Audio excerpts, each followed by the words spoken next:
인사 한번 하겠습니다. 남은 인생은 주님과 함께 하시길 축복합니다.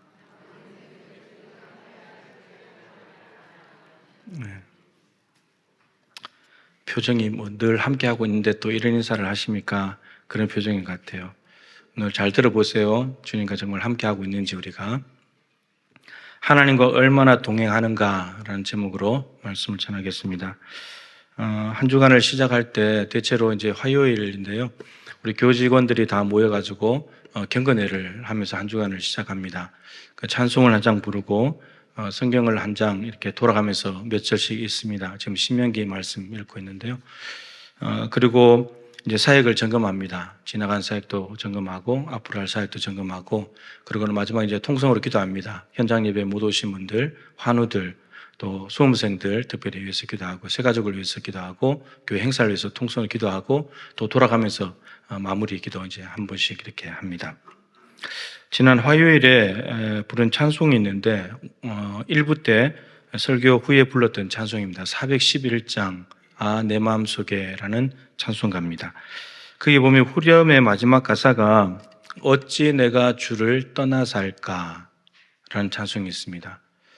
그 찬송을 부르는데 참 마음에 와닿으면서 참 은혜가 됐습니다. 그 가사의 내용이 이런 겁니다. 주님이 내 안에 항상 계시고 그리고 참된 평안과 위로와 기쁨을 주시는 분이 그 주님이신데 그런데 내가 어찌 이런 주님을 떠나서 살 수 있는가? 떠나서 살 수 없다는 거예요. 이 작사자의 고백은. 우리가 세상에 살면서 그렇게도 찾는 것이 평안을 찾고 위로를 찾고 기쁨을 찾잖아요. 근데 그 모든 것들이 내 안에 계신 주님 안에 다 있는데 우리가 어디 가서 그걸 찾고 있냐는 거예요. 우리가 어찌 주님을 떠나서 살 수 있는가? 그겁니다. 그러면서 이제 제 안에 생기는 질문이죠. 우리는 하나님이 내 안에 계신다고 확신해요. 여러분 안에 주님이 계십니까? 확신하시죠? 그런데 그 하나님과 얼마나 우리가 동행하고 있냐는 거예요. 얼마나 그 하나님과 동행하고 있냔 말이에요. 오늘 본문의 주인공은 에녹인데 그런 단어는 없지만 최초라고 하는 타이틀을 몇 개 가지고 있어요. 에녹은. 성경에 기록된 최초의 선지자가 이 에녹입니다. 유다서 요한계시록 맨 끝에 있는 바로 앞에 유다서에 보면 14절에 에녹이 선지자였다, 예언자였다는 말씀이 기록되어 있고요. 아까 시작할 때 불렀던 찬송이죠. 찬송가 430장 마지막 4절 옛 선지자 에녹같이 선지자예요. 그리고 죽지 않고 최초로 승천한 사람이 바로 이 에녹입니다. 그리고 오늘 설교와 관련된 표현인데 성경이 하나님과 동행했다고 기록한 그것도 한 번이 아니라 두 번씩이나 기록한 최초의 사람이 바로 이 에녹입니다. 오늘 본문은 에녹의 365년 삶을 압축해가지고 4절로 딱 적어 놓은 거예요. 여러분 성경은 그 사람에 대해서 365년 인생을 적으면 얼마나 많이 적겠습니까? 다 적을 필요가 없는 거예요. 우리에게 알려주시고자 하는 것만, 우리에게 꼭 필요한 말씀만 딱 압축해가지고 적어 놓은 거예요. 당시 에녹, 오늘 본문 에녹 앞에 보면 조상들이 있고요. 뒤에는 후손들이 있는데 그 조상들과 후손들과 비교하면 에녹에 비해서 그들은 한 2.5배 이상을 더 살았어요. 에녹은 365년을 살았더라 되어 있는데 앞에 조상들이나 후손들은 보통 700세, 800세, 900세예요. 어마어마하게 살았어요.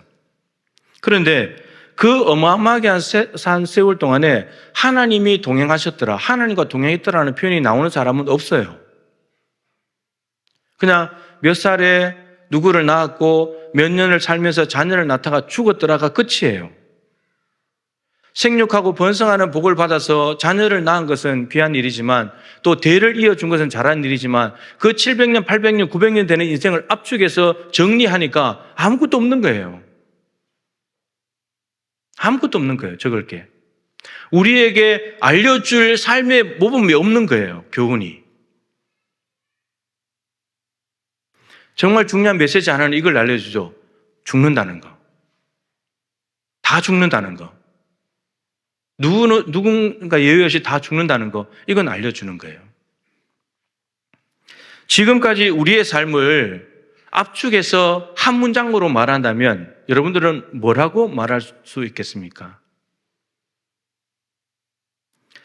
에녹이 눈에 보이지 않는 하나님과 300년을 동행했다고 오늘 본문에 기록하고 있습니다. 성경의 관심이 어디에 있는가 봤더니 기간에 있네요. 그죠? 300년을 동행했다. 기간에 있는데 그렇다면 에녹이 어떻게 동행을 했을까? 구체적으로 300년 동안. 근데 그 300년이라는 기간을 조금만 더 깊이 들어가 생각해 보면 충분히 짐작할 수 있어요. 어떻게 동행을 했는지. 그냥 날마다 하나님과 손잡고 이렇게 갔을까요?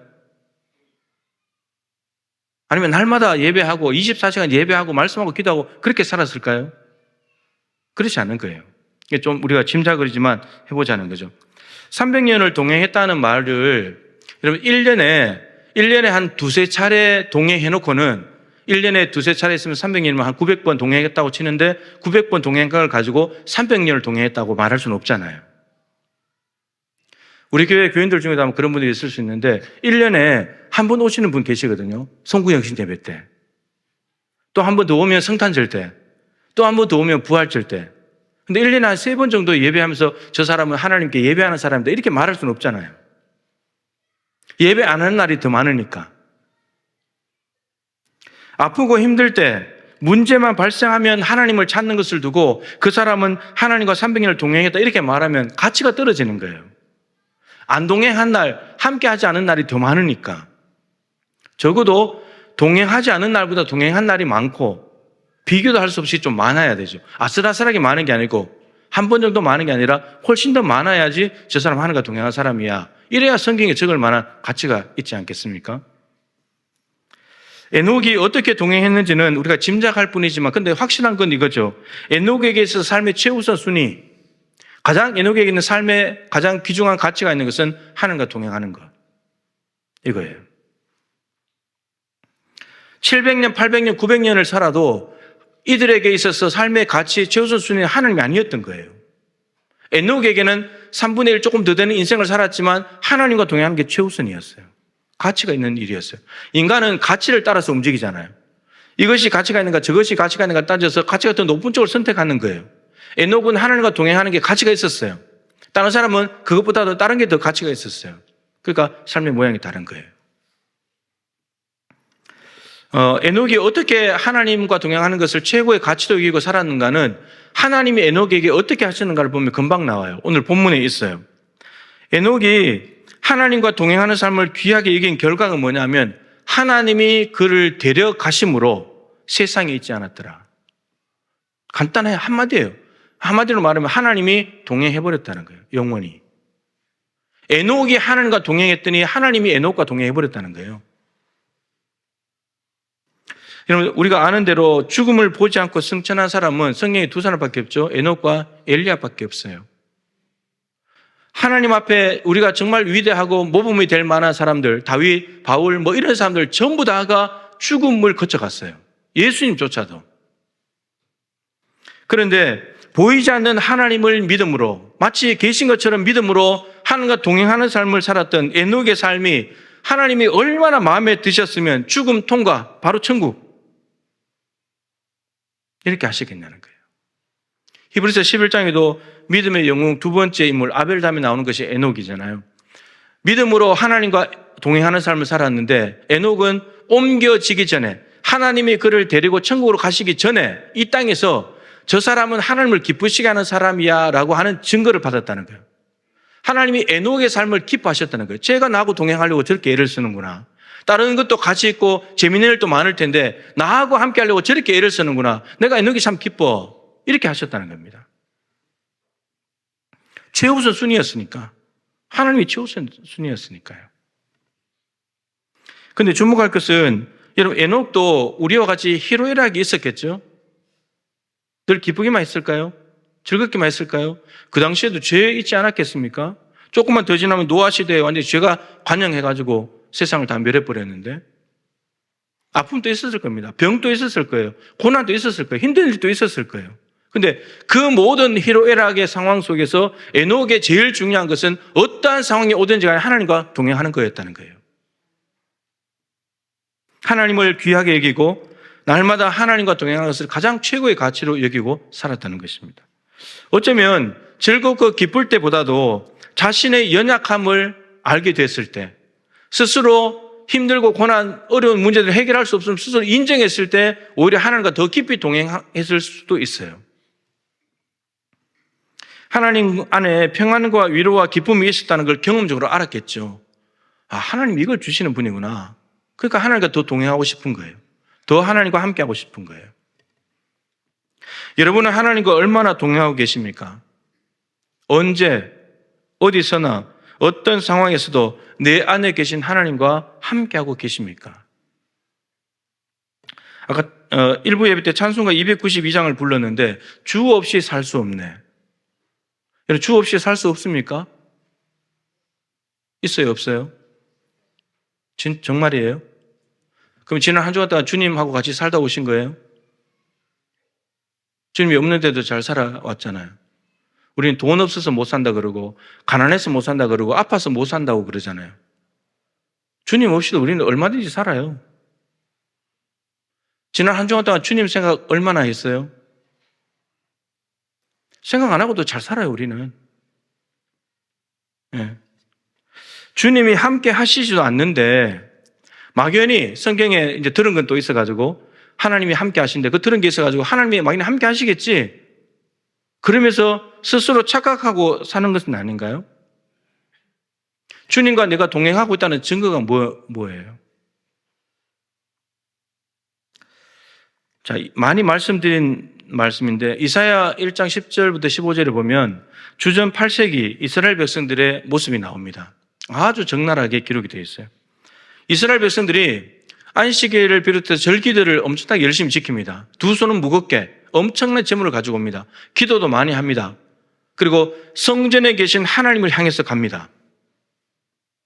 그러면 하나님이 기뻐하셔야 되잖아요. 근데 하나님께서 말씀하세요. 싫다고.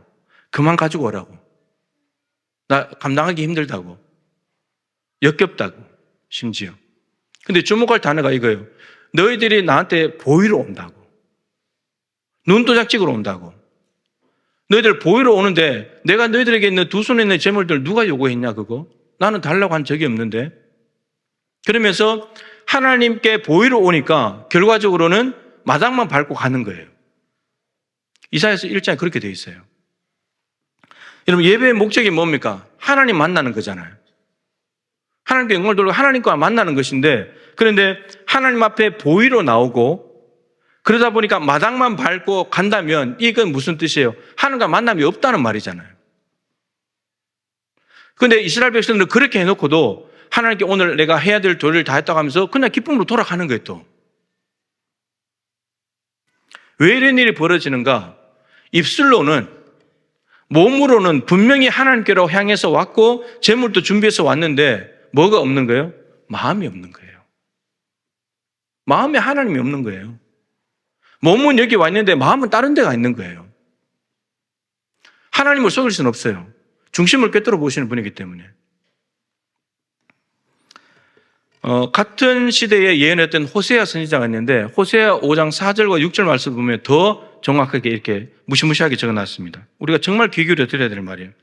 그들의 행위가 그들로 자기 하나님에게 돌아가지 못하게 하나니 이는 음란한 마음이 그 속에 있어 여호와를 알지 못하는 까닭이라. 그들은 주전 8세기 이스라엘 백성들이에요.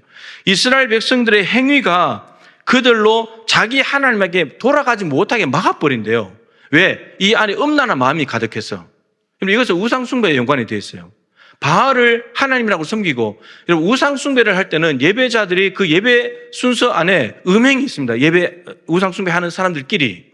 그러니까 우상숭배를 하게 되면 영적인 간음, 하나님을 놔두고 다른 우상을 섬기기 때문에 영적인 간음도 하게 되고 남녀가 뒤엉켜 있기 때문에 육적인 음행도 범하게 되는 거예요. 그러니까 그 음행에 빠져가지고 그게 사로잡혀 버리니까 하나님께 돌아갈 마음을 잊어버렸대요. 하나님께 갈 마음이 없는 거예요. 얘가 더 좋은 거예요. 쾌락을 즐기고 또 제사하고 있으니까. 6절에는 이렇게 되어 있어요. 그들이 양떼와 소떼를 끌고 여호와를 찾으러 갈지라도 하나님께 갈 마음이 뺏겼는데 근데 안식일만 되면 소떼와 양떼를 끌고 가는 거예요. 또 하나님께. 하나님을 찾으러 가는 거예요. 근데 찾으러 갈지라도 만나지 못한대요. 이사야서 말씀으로 연결시키면 마음이 없기 때문에. 마음을 안 가져왔으니까. 마음이 바알에게 있는 채로 몸만 하나님 앞에 와 있으니까 하나님 그 예배 받을 수 없다는 거예요. 만나지 못한다는 거예요. 근데 5장 6절에 한 가지 이유를 더 적어놨어요. 왜 예배당에 그렇게 열심히 오는데 못 만나는가? 이미 그들에게서 떠나셨습니다. 하나님이 이가봇 해버린 거예요. 도저히 이 악취나는 형식적인 제사를 받을 수가 없어서 하나님이 떠나버린 거예요. 근데 이스라엘 백성들은 안식일만 되면 성전에 하나님이 계시지, 하나님께 예배해야지, 하나님 만나야지 가는 거예요. 근데 하나님 없는데.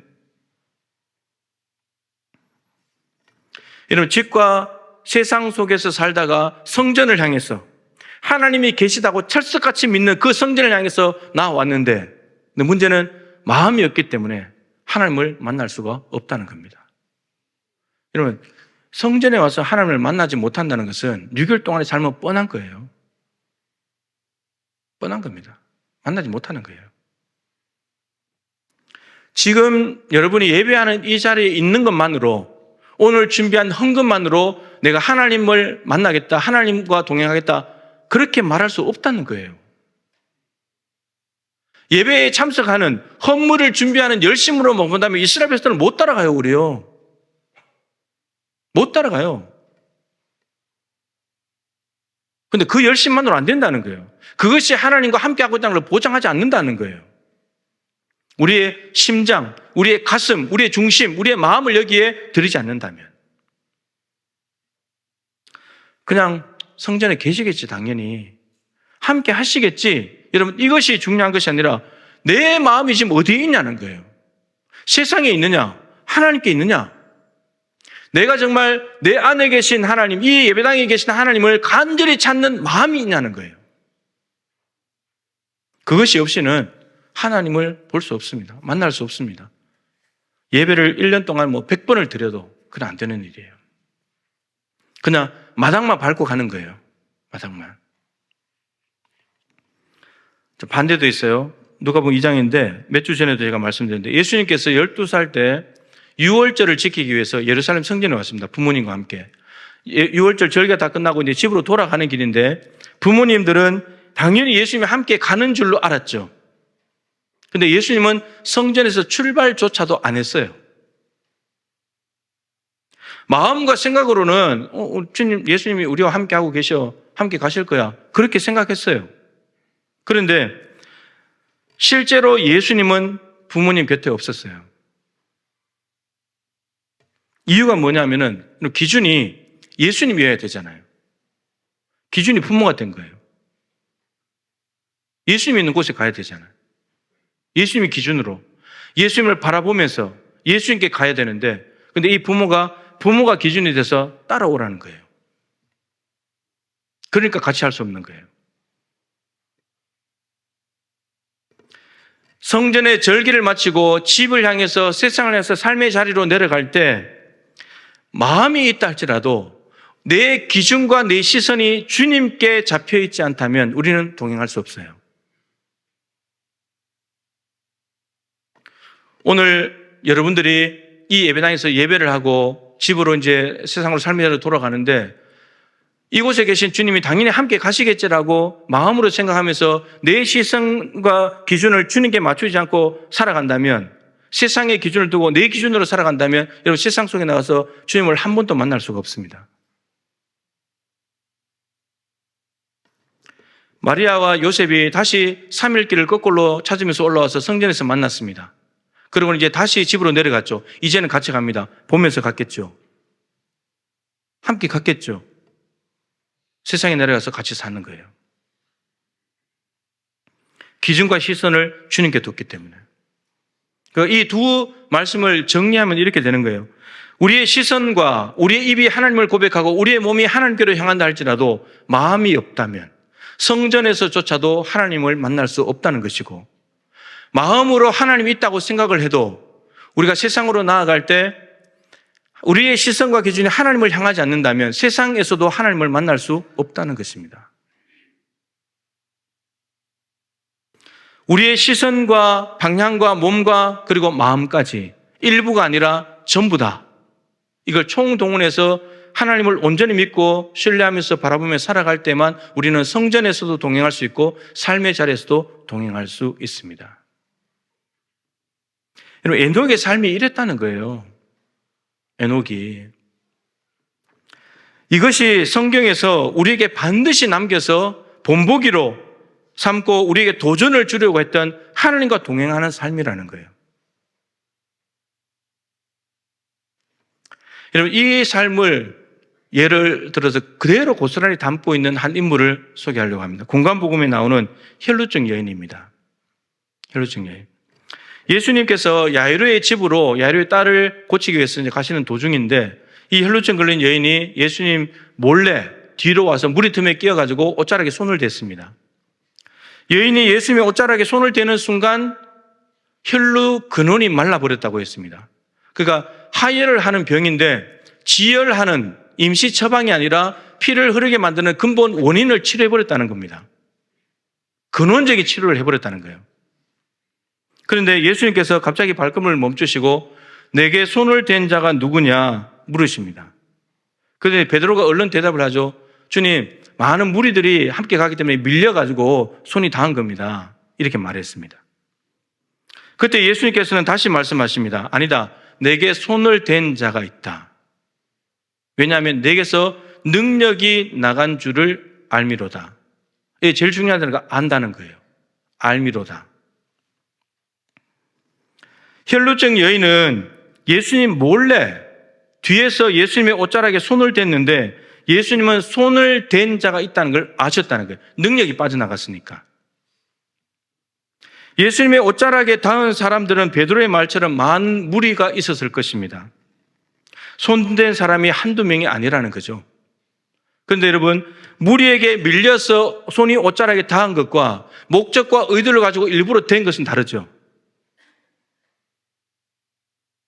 예수님이 찾는 사람은, 지금 발걸음을 멈추고 찾는 사람은 무리에게 밀려서 자기의 의도와 상관없이 손이 닿은 사람이 아니라 목적과 의도를 가지고 일부러 손댄 사람을 찾으신다는 거예요. 여러분, 예수님의 옷자락에 손이 닿은 사람 중에 다른 혈루증 환자는 없었을까요? 혈루증이 아니라 다른 병을 가진 사람은 없었을까요? 다른 문제가 있는 사람은 없었을까요? 근데 그들 중 어느 누구도 치료되지 않았습니다. 옷자락에 손이 닿았다고 해서 다 치료되는 게 아니라는 말입니다. 그러면 옷자락에 손을 닿은 사람이 많은데 이 여인과 뭐가 다르냐는 거예요. 이 여인은 왜 고침받았냐는 거예요. 다르다는 거예요, 지금. 예수님의 능력은 밀려서 손이 닿은 사람에게 나타나지 않고 목적과 의도를 가지고 손을 댄 사람에게만 나타난 거예요. 그러니까 그 여인이 그 여인을 찾는 거예요. 분명히 이 사람이 있다고. 목적과 의도를 가지고 다가온 사람이 있다고. 예수님은 무엇을 보시는가? 예수님을 믿는 믿음. 그리고 치료라고 하는 목적을 가진, 그러면서도 간절함을 담아서 손을 댄 여인. 여러분, 그 여인만 아시는 거예요. 그 여인만 알아보는 거예요. 능력은 거기에만 나타나기 때문에. 그냥 밀려가지고 손을 대본들 안 나와요.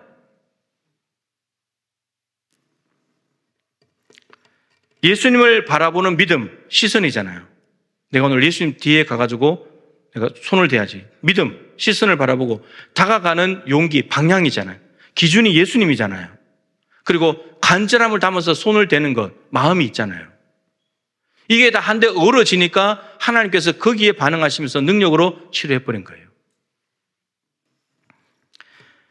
여러분, 여기에 예배하러 나온 분들 중에 그냥 밀려가지고 온 듯한 군중들이 있을 수 있어요. 근데 이 혈루증 여인처럼 목적과 의도를 가지고 하나님이 계시니까 내가 오늘 하나님께로 방향을 잡고 나아가서 내가 뭘 해야지 하면서 목적과 의도를 가지고 나와서 마음의 간절함을 담아서 예배하는 사람도 있을 거예요. 그렇다 그러면 오늘 이 혈루증 여인과 같은 이 조건을 다 갖춘 사람이라면 오늘 주님의 능력이 여러분들에게 역사하실 겁니다. 동일하게 역사하시는 거예요. 여러분, 예수님을 믿는 우리 안에 성경은 성령이 우리 안에 내주하신다고 말합니다. 우리 안에 사시는 거예요. 그리고 이 한 번 들어오신 성령님은, 내주하신 성령님은 우리를 떠나지 않으시고 우리와 늘 함께하고 계십니다. 지금 여러분들이 예수님을 영접했다면 성령님이 여러분 안에 계신 거예요. 찬송가 411장 아까 말씀드렸는데 거기에 보면 주가 항상 계셔 내 마음속에. 주가 항상 내 마음속에 계신다는 거예요.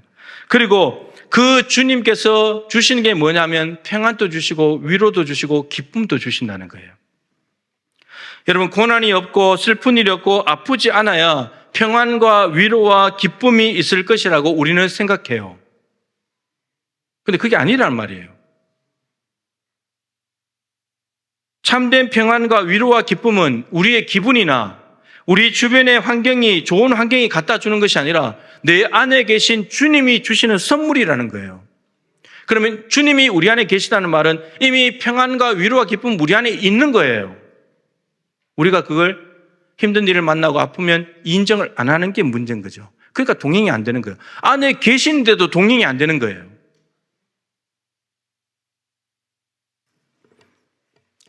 제가 얼마 전에 스트레스를 받는 일이 있었어요. 근데 마음이 크게 이렇게 흔들리거나 그러지는 않았는데 차분했어요. 그런데 그날 이제 성간홀로 병원 가는 날에 가면 이제 혈압부터 체크하고 그다음 혈압 체크한 걸 갖다 주면 이제 의사하고 진료를 하게 되는데 혈압을 쟀는데 177이 나온 거예요. 177이. 그래서 150 이하로 떨어져야지 그걸 줘야지 면담을 할 수 있거든요. 그래서 제가 예약 시간에도 늦게 갔지만 30분 동안 10번 넘게 쟀어요. 150 이하로 떨어뜨리려고. 좀 쉬었다가 하기도 하고 마음을 좀 가라앉히고 하기도 하고 그런데 안 떨어지는 거예요. 154가 제일 떨어진 거예요. 그걸 갖다 주면서 높다고 그러길래 일시적인 현상입니다. 그러고 제가 이제 진료받고 왔거든요.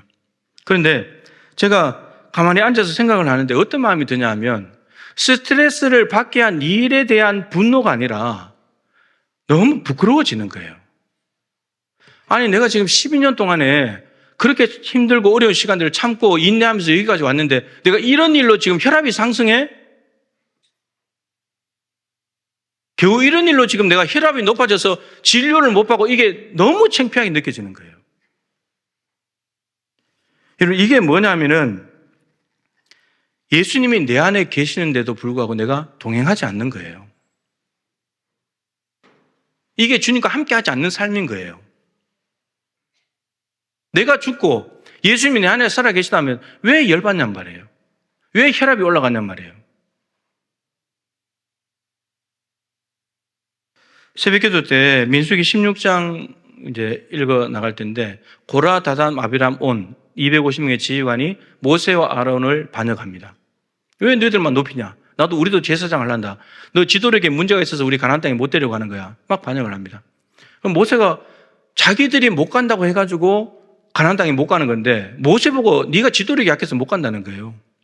모세가 얼마나 화가 나겠어요. 근데 모세의 태도가 뭐냐면 엎드리는 거예요. 그래서 하나님께서 모세와 아론을 편을 드시면서 고라, 다단, 아비람 온 모든 사람들 다 없애버리려고 했죠. 근데 모세와 아론이 중보기도를 해요. 그래서 하나님, 죄는 한 사람이 지었는데 왜 다 죽이십니까? 그래서 고라, 다단, 아비람 온 그 가족들 250명만 하나님께서 정리하시고 나머지는 거리를 두게 해가지고 살려줬어요. 이들은 모세의 중보기도 때문에 산 거예요. 근데 문제는 그 다음날 모세에게 찾아와서 이 모세의 기도로 산 사람들이 찾아와서 뭐라 그러냐면 어제 죽은 사람들 다 너희 때문이라고. 너희가 쟤들 다 죽였다고. 이렇게 나오는 거예요. 여러분, 모세가 얼마나 천불이 나겠어요. 그때 혈압계에서 한번 재봤으면 한 300, 400까지 올라갔을 거예요. 근데 모세가 혈압이 안 올라가는 거예요. 어떻게 하냐? 또 엎드리는 거예요. 또 하나님 앞에 기도하는 거예요. 그냥 모세가 온유한 거예요.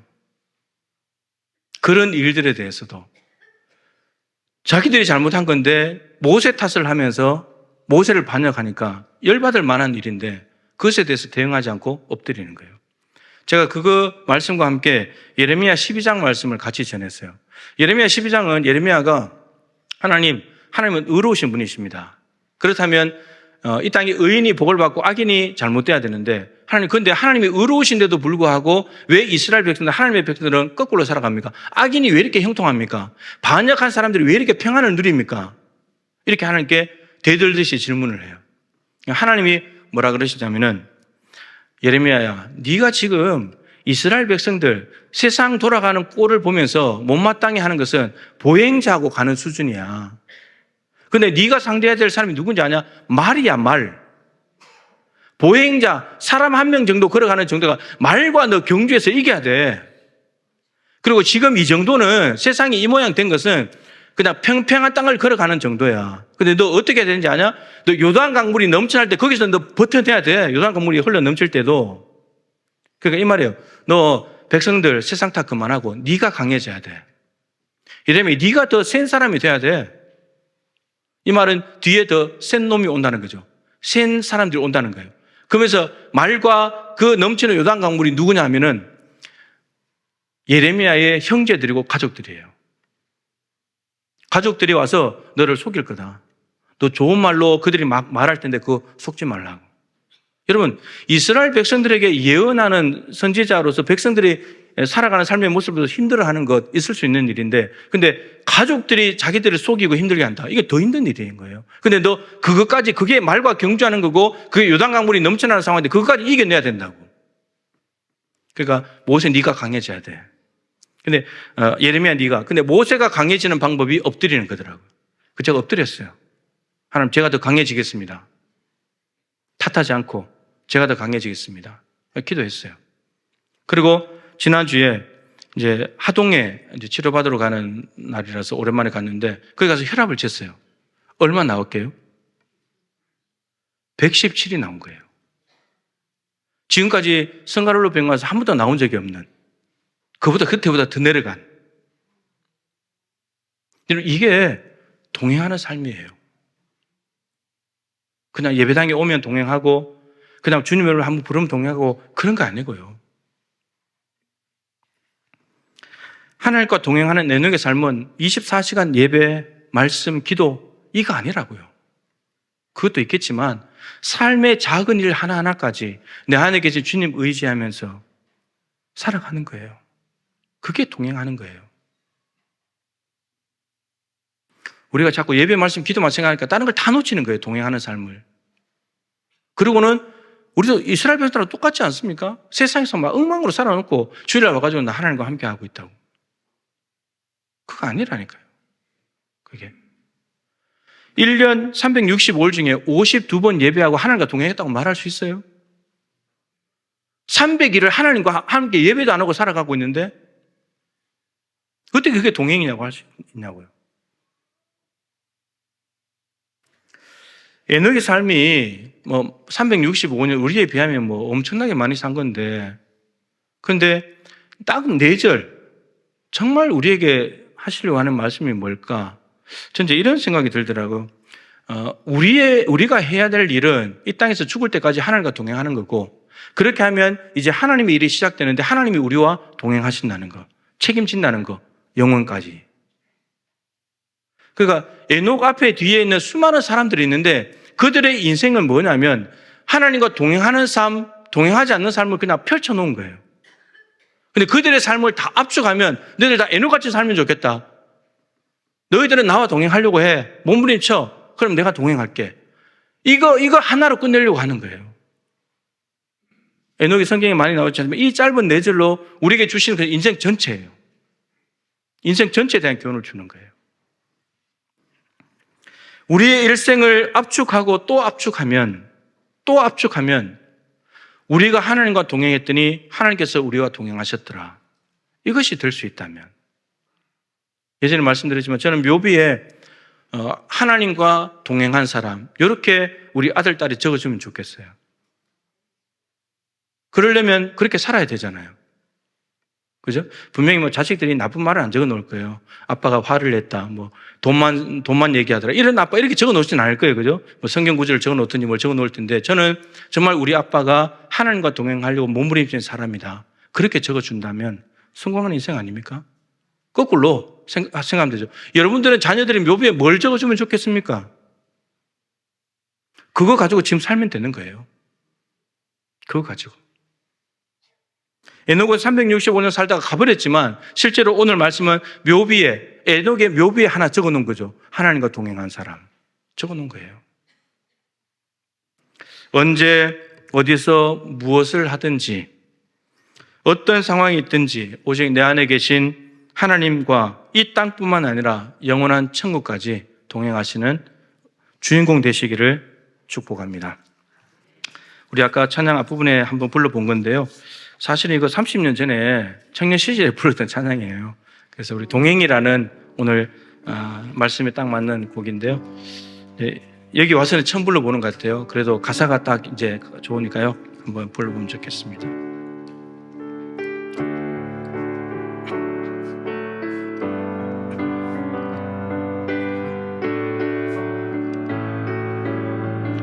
이 세상 어느 곳을 가든지 이 세상 어느 곳을 가든지 어디서 무얼 하든지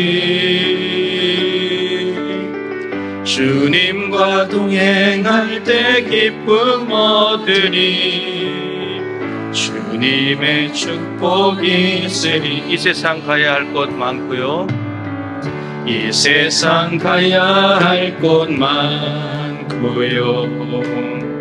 할 일도 많이 있지만 주님과 동행할 때 행복이 있으니 주님의 축복이 있으니 때론 비바람 불고 굽어도는 길 간다 해도 나는 두려움 없겠네. 주님 나와 동행하시니 주님만 찬양합니다. 주님만 의지합니다. 나의 생명 다하는 그날 그때까지 나는 주와 동행. 때론 비바람 불고 때론 비바람 불고 굽어도는 길 간다. 우리 옆에 분에게 너는 두려움 없겠네. 너는 두려움 없겠네. 주님 너와 동행하시니 너와 동행하시니 주님만 찬양합니다. 주님만 의지하리라. 나의 생명 다하는 그날 그때까지 나는 주와 동행. 나의 생명 다하는 그날까지 나의 생명 다하는 그날 그때까지 나는 주와 동행하리라. 아멘. 우리 한번 기도하십시다.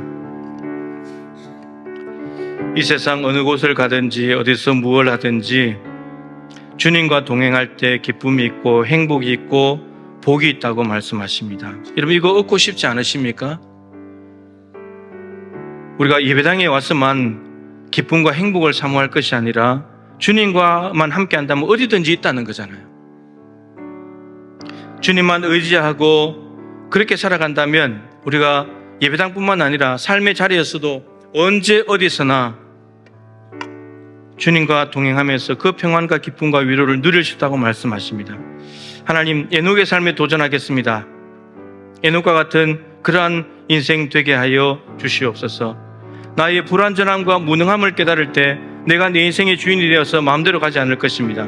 하나님을 주인으로 인정하고 완전하신 분이시고 능력이 많으신 분을 인정할 때 내가 그분을 따라가게 될 것이고 그분과 함께하는 일에 최우선순위요 가치를 두게 될 것이고 그렇다면 여러분들에게는 주님의 평안과 위로와 기쁨이 보장되어 있습니다. 내 안에 계신 주님을 인정하여 드리시면서 평생 동안 죽을 때까지 하나님과 동행하여서 천국까지 하나님과 동행하는 복을 꼭 받게 하여 주시옵소서. 우리 주님의 이름을 한번 간절히 부르고 기도하겠습니다. 주여! 하나님 아버지, 오늘 에녹의 삶을 통하여 우리가 이 세상 어딜 가든지 어디서 무엇을 하든지 주님과 동행하기를 간절히 사모하며 기도합니다. 다시 한번 하나님 마음에 결정합니다. 하나님과 동행하겠습니다. 세상과 동행하고 내 욕심과 동행하고 내 마음대로 살아가는 것이 아니라 우리에게 평안과 기쁨과 위로의 근원 되신 주님, 내 안에 들어와 사시는 성령님을 의지하며 그분과 동행하는 삶을 살기를 소망합니다. 에녹이 300년을 하나님과 동행했는데 하나님 기쁜 일 뛰고 슬픈 일도 있고 죄악이 가득한 세상 속에서 아프고 힘들고 병들고 어려운 일도 많았을 텐데, 근데 그런 순간들마다 안에 계신 하나님을 의지하며 보이지 않는 하나님을 보는 것처럼 믿으며 살아왔을 때 하나님이 기뻐하셨고, 에녹을 너는 이 땅에서 나와 동행하니 차라리 하나님 나라 가서 같이 살자고 데려가셨습니다. 주님, 우리도 하나님 나라 가겠지만 주님, 이 땅에서부터 하나님과 동행하는 삶 살기를 원합니다. 예배당에서뿐만 아니라 예배당에 우리의 시선과 방향과 온몸과 입을 들날지라도 마음이 없다면 하나님과 성전에서 동행할 수 없고, 또한 성전에서 예배를 마치고 세상으로 돌아갈 때 정말 우리의 마음 안에 주님이 함께 하실 거라고 생각하지만 우리의 시선과 기준이 주님을 향하지 않는다면, 주님께 맞춰져 있지 않다면 우리는 동행할 수 없습니다. 아버지 하나님, 우리 전부가 아니라 우리 일부가 아니라 전부를 다하여서 아버지 주님께 내어드릴 때, 주님께 집중할 때 우리는 아버지 날마다 동행하며 살아가는 삶이 될 것이고, 300년 하나님과 동행했더라, 일평생 동안 하나님과 동행했더라, 그 삶이 가능할 줄로 믿습니다. 주여, 우리가 몇 무엇이 지키길 원하는지, 우리의 일생을 앞두겠을 때 뭘로 지키길 원하는지 그 마음을 생각하며 살아갈 때 우리는 정말 주님과 동행하는 사람 될 줄로 믿습니다. 우리 모두 다가 그런 사람들이 되게 하여 주시옵소서. 하나님께서는 이미 더럽고 추한 죄인과 동행하시려고 그리스도의 보혈로 씻어주시고 성령으로 우리 안에 와 계십니다. 근데 우리는 그 주님과 동행하는 삶을 살지 못할 때가 많습니다. 우리가 마음대로 결정하고 마음대로 선택하고 내 욕심대로 살아놓고는 주님이 나와 함께 하지 않으셨다고, 내가 아픈 것이 주님이 나를 돌보지 않았으라고, 우리가 마음대로 살아놓고 욕심대로 살아놓고 세상 방식대로 살아놓고 우리가 늘 기준이 돼서 주님 보고 따라오라고 하시니 주님과 만날 수가 없습니다. 하나님, 이제 우리의 시선과 기준과 방향을 하나님께로, 아울러 우리의 마음, 우리의 전부를, 심장을, 가슴을, 중심을 하나님께 내어드렸어 성전에서뿐만 아니라 세상 속에서도 언제나 하나님과 동행하면서 하나님이 주시는 평안과 위로와 기쁨을 누리며 살아가는 우리 모든 동부의 가족들이 되게 하여 주시옵소서. 오늘 다시 한번 남아있는 일생 주님과 동행하기로 결정하오니 주님, 이 결정에 힘을 더하여 주셔서 반드시 에녹과 같은 삶을 살아갈 수 있도록 도와주시옵소서. 귀한 예물을 구별하여 드립니다. 하나님 받아주셔서 영광을 하나님 받아주시며 이 예물이 쓰여지는 곳에는 하나님의 놀라운 은혜와 능력과 사랑과 긍휼이 흘러가게 도와주시옵소서. 성도들의 삶의 자리에 놀랍도록 하나님의 은혜와 평강을 더하여 주시옵시고, 한숨이 변하여서 웃음이 되게 하시고 눈물이 변하여서 기쁨이 될 수 있도록 주여 도와주시옵소서. 세상에서는 늘 넘어지고 교회에 와서 일어나는 아버지 그런 것이 아니라 늘 일어나서 자빠지지만 다시 일어나고 그러한 삶을 날마다 살아서 날마다 하나님과 동행하는 기쁨을 누리는 동부의 모든 가족들이 되게 하여 주시옵소서. 하나님 아버지, 교회 안에 여러 가지 일들을 준비하고 기도하고 있습니다.